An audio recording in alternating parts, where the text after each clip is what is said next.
Évangile selon Luc, chapitre 7. Après avoir achevé tous ses discours devant le peuple qui l'écoutait, Jésus entra dans Capernaum. Un centenier avait un serviteur auquel il était très attaché et qui se trouvait malade, sur le point de mourir. Ayant entendu parler de Jésus, il lui envoya quelques anciens des Juifs pour le prier de venir guérir son serviteur.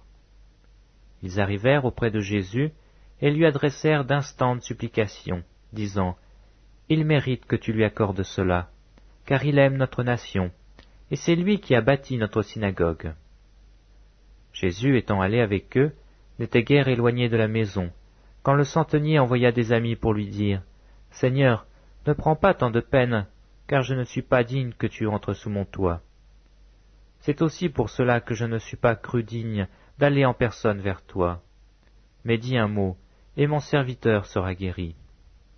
Car moi, qui suis soumis à des supérieurs, j'ai des soldats sous mes ordres, et je dis à l'un, va, et il va, à l'autre, viens, et il vient, et à mon serviteur, fais cela, et il le fait. » Lorsque Jésus entendit ces paroles, il admira le centenier, et se tournant vers la foule qui le suivait, il dit, « Je vous le dis, même en Israël je n'ai pas trouvé une aussi grande foi. » De retour à la maison, les gens envoyés par le centenier trouvèrent guéri le serviteur qui avait été malade. Le jour suivant, Jésus alla dans une ville appelée Naïn. Ses disciples et une grande foule faisaient route avec lui. Lorsqu'il fut près de la porte de la ville, voici, on portait en terre un mort, fils unique de sa mère qui était veuve. Et il y avait avec elle beaucoup de gens de la ville.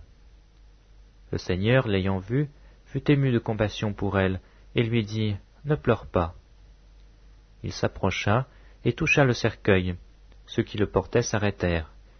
Il dit, « Jeune homme, je te le dis, lève-toi. » Et le mort s'assit et se mit à parler. Jésus le rendit à sa mère. Tous furent saisis de crainte, et ils glorifiaient Dieu, disant, « Un grand prophète apparut parmi nous, et Dieu a visité son peuple. » Cette parole sur Jésus se répandit dans toute la Judée et dans tout le pays d'alentour. Jean fut informé de toutes ces choses par ses disciples. Il en appela 2 et les envoya vers Jésus pour lui dire, « Es-tu celui qui doit venir, ou devons-nous en attendre un autre ?» Arrivés près de Jésus, ils dirent, « Jean-Baptiste nous a envoyés vers toi pour dire, « Es-tu celui qui doit venir, ou devons-nous en attendre un autre ?» À l'heure même, Jésus guérit plusieurs personnes de maladies, d'infirmités et d'esprits malins, et il rendit la vue à plusieurs aveugles. Et il leur répondit, « Allez rapporter à Jean ce que vous avez vu et entendu. Les aveugles voient, les boiteux marchent, les lépreux sont purifiés, les sourds entendent, les morts ressuscitent, la bonne nouvelle est annoncée aux pauvres. Heureux celui pour qui je ne serai pas une occasion de chute. » Lorsque les envoyés de Jean furent partis, Jésus se mit à dire à la foule au sujet de Jean, « Qu'êtes-vous allé voir au désert? Un roseau agité par le vent?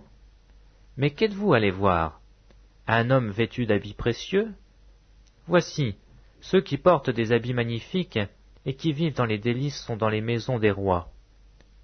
Qu'êtes-vous donc allé voir? Un prophète? Oui, vous dis-je, et plus qu'un prophète. C'est celui dont il est écrit, « Voici, j'envoie mon messager devant ta face, pour préparer ton chemin devant toi. » Je vous le dis, parmi ceux qui sont nés de femmes, il n'y en a point de plus grand que Jean. Cependant, le plus petit dans le royaume de Dieu est plus grand que lui. Et tout le peuple qui l'a entendu, et même les publicains, ont justifié Dieu en se faisant baptiser du baptême de Jean.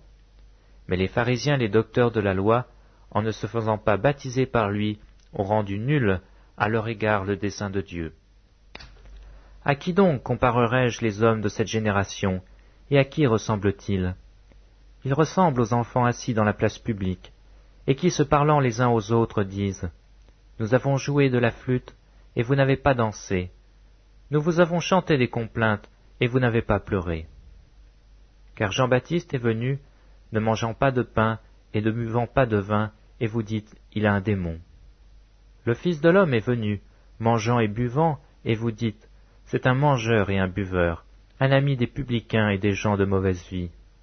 Mais la sagesse a été justifiée par tous ses enfants. Un pharisien pria Jésus de manger avec lui. Jésus entra dans la maison du pharisien et se mit à table. Et voici une femme pécheresse, qui se trouvait dans la ville, ayant su qu'il était à table dans la maison du pharisien, apporta un vase d'albâtre plein de parfums, et se tint derrière, aux pieds de Jésus. Elle pleurait, et bientôt elle les mouilla de ses larmes, puis les essuya avec ses cheveux, les baisa et les oignit de parfum. Le pharisien qui l'avait invité, voyant cela, dit en lui-même, « Si cet homme était prophète, il connaîtrait qui et de quelle espèce est la femme qui le touche.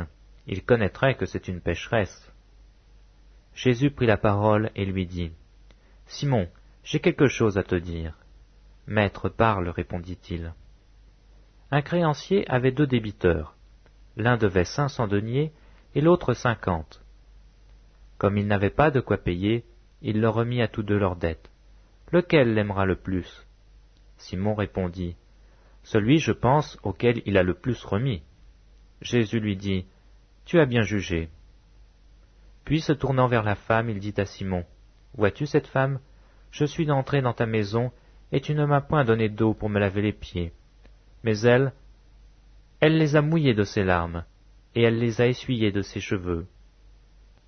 Tu ne m'as point donné de baiser, mais elle, depuis que je suis entré, elle n'a point cessé de me baiser les pieds. Tu n'as point versé d'huile sur ma tête, mais elle a versé du parfum sur mes pieds. C'est pourquoi je te le dis, ses nombreux péchés lui ont été pardonnés, car elle a beaucoup aimé. Mais celui à qui on pardonne peu, aime peu. Et il dit à la femme, tes péchés te sont pardonnés. Ceux qui étaient à table avec lui se mirent à dire en eux-mêmes, qui est celui qui pardonne même les péchés? Mais Jésus dit à la femme, ta foi t'a sauvée, va en paix,